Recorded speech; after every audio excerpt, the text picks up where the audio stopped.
Hello friends, welcome to Selva Vinayagar channel. இன்றைக்கி நம்ம சேனலில் என்ன பார்க்க போகிறோம்னா, சூப்பரான காராபாத் தாங்க பார்க்க போகிறோம். அது என்ன காராபாத், வாங்க வீடியோக்குள்ளே போய் பார்க்கலாம் என்னங்கிறத.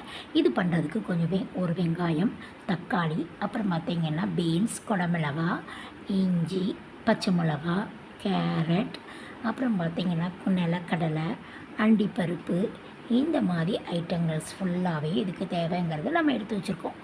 கொஞ்சம் அண்டிப்பருப்பு, அப்புறம் பார்த்திங்கன்னா இது ஒரு பொடி. இது என்ன பொடின்னு பார்த்தீங்கன்னா வாகிபாத் மசாலா பொடி தாங்க. இந்த வாகிபாத் மசாலா பொடி எப்படி பண்ணணுங்கிறது நம்ம ஷார்ட்ஸ் வீடியோவில் நான் போஸ்ட் பண்ணியிருக்கேன், பார்த்துக்கோங்க. அடுப்பில் கடாய் வச்சு ஆயில் விட்டுக்கலாம். நீங்கள் ஆயிலும் விட்டுக்கலாம், நீங்கள் இல்லைன்னா நெய்யும் விட்டுக்கலாம். நான் இங்கே தேங்காய் எண்ணெய் விட்டுருக்கேன். சூப்பரான ஒரு தேங்காய் எண்ணெய் வாசத்தோடு இந்த ரெசிபி பண்ணிடலாங்கிறதுக்காக காராபாத் பண்ணிடலாம் அப்படின்னு சூப்பராக தேங்காய் எண்ணெய் விட்டாச்சு. சூடானதும் அடுப்பை நீங்கள் சிம்லேயே வச்சே பண்ணுங்கள். அப்புறம் ரொம்ப சூடானிட்டால் கொஞ்சம் அடுப்பை ஆஃப் பண்ணி பண்ணிக்கோங்க. கடுகு, உளுந்தம்பருப்பு இதெல்லாம் போட்டாச்சு. ஆயில் சுட்டோடனே இதெல்லாம் போட்டுட்டு நம்ம வச்சுருக்கக்கூடிய இன்க்ரீடியன்ட்ஸை ஒன்றா ஆட் பண்ணி வதக்கிக்கலாம். அதுக்கப்புறம் பார்த்திங்கன்னா ஜீரகம், கடுகு உளுந்தம்பருப்புக்கு அப்புறமா கொஞ்சமாக ஜீரகம் போட்டாச்சு. இதெல்லாம் நல்லா வதக்கிட்டு கடுகையும் ஜீரகத்தையும் நல்லா பொரிஞ்சதுக்கு அப்புறமா நம்ம எண்ணெய் சூடாகிட்டு நல்லா கமன்னு வாசங்க. வீடு ஃபுல்லாக அந்தளவுக்கு வாசம். அந்த ஜீரகம் போட்டோன்னே அந்த தேங்காய் வாசம் பார்த்திங்கன்னா அப்படி அல்டிமேட்டாக தூக்குச்சு. இப்போ பார்த்திங்கன்னா முதல்ல சூடாச்சு கடுகு இன்னும் சூடானோன்னு கொஞ்சம் அடுப்பை சிம்மில் வச்சுக்கிட்டோம், இல்லை ஆஃப் பண்ணிக்கோங்க. ஆஃப் பண்ணிவிட்டு போடுங்க, ஏன்னா எதுவுமே கரிஞ்சிராமல் போடணும். ஸோ அடுத்தது பார்த்திங்கன்னா நம்ம அண்டிப்பருப்பை போட்டு வறுத்து எடுத்துக்கலாம். அண்டிப்பருப்பை வறுத்தாச்சு. அதுக்கப்புறம் பார்த்திங்கன்னா கறிவேப்பிலையும் இது கூட போட்டு வறுத்துக்கிடணும்.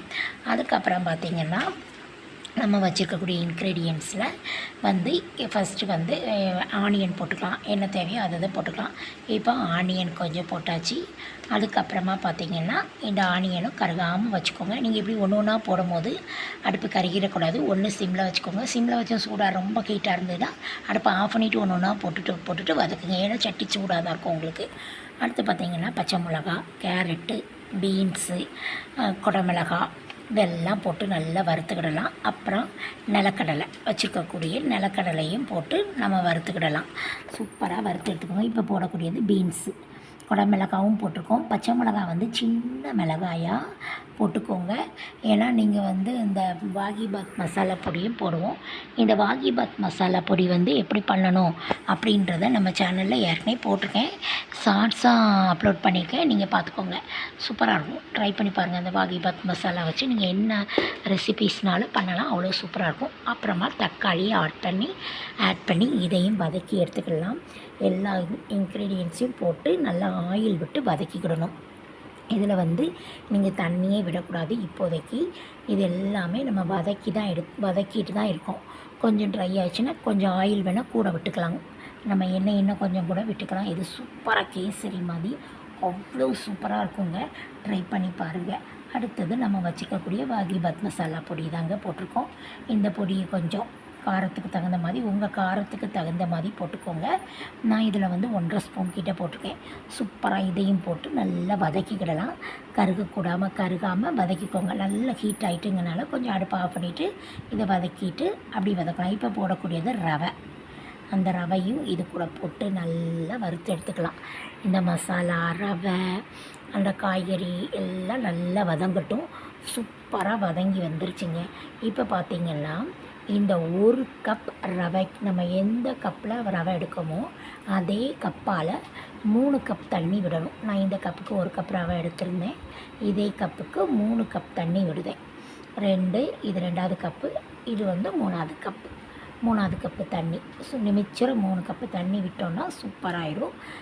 இது நல்லா அப்படி கிண்டி விட்டுட்டிங்கன்னா சூப்பராக சீக்கிரமாக கொதிச்சிரும். அதுக்கப்புறம் பார்த்திங்கன்னா தேவையான அளவு உங்களுக்கு எவ்வளோ உப்பு தேவைப்படுதோ அந்த அளவுக்கு இது கூட உப்பையும் ஆட் பண்ணிக்கலாம். செம்ம சூப்பராக இருக்கும். நீங்கள் முதல்ல உப்பை கம்மியாக போட்டுக்கோங்க. அப்புறம் காணலைன்னா தூள் உப்பு போட்டு கிண்டிக்கோங்க. முதல்ல உப்பு கூட்டிட்டுனா சுத்தமாக நல்லா இருக்காது. இது நான் 2வது வாட்டி செஞ்சு ரெசிபி எடுத்து போடுவேன். ஃபஸ்ட்டு டைம் ரெசிபி செய்யும் போது நான் வீட்டில் செஞ்சு பார்க்கும்போது அது என்னாச்சுன்னா உப்பு கூடிருச்சு. ஸோ நீங்கள் உப்பு பார்த்து போட்டுக்கோங்க. செம்ம சூப்பராக இருந்தது. கீ விட்டுக்கோங்க, நல்லாயிருக்கும். இப்போ சூப்பராக ரெடி ஆகிட்டுங்க. சுடுது பயங்கரமாக. அப்படியே அல்வா மாதிரி அவ்வளோ சூப்பராக இருந்தது. ட்ரை பண்ணி பாருங்கள். வேறு ஒன்றுமே இல்லைங்க, நம்ம பாட்டி எல்லாம் செய்யக்கூடிய ரவை உப்புமா தாங்க. பட் ட்ரெண்டிங்காக சூப்பராக செஞ்சாச்சு நம்ம. செம்ம சூப்பராக இருக்குது. ட்ரை பண்ணி பாருங்கள். டேஸ்ட்டும் அல்டிமேட்டாக இருக்குது. காராபாத் ரெசிபி. அப்படி வச்சோடனே அப்படி வலிக்கிக்கிட்டு போகுது, அல்வா மாதிரி. அவ்வளோ சூப்பராக டேஸ்ட்டாக இருக்குது. உங்கள் வீட்டு குட்டீஸும் நல்லா விரும்பி சாப்பிடுவாங்க. நான் இது வந்து ஒரு 6:45க்கு பண்ணினேன் ஈவினிங். நைட்டு 10:30 மணி வரை அதே குவான்டிட்டி அதே இது மாதிரியே இருந்தது.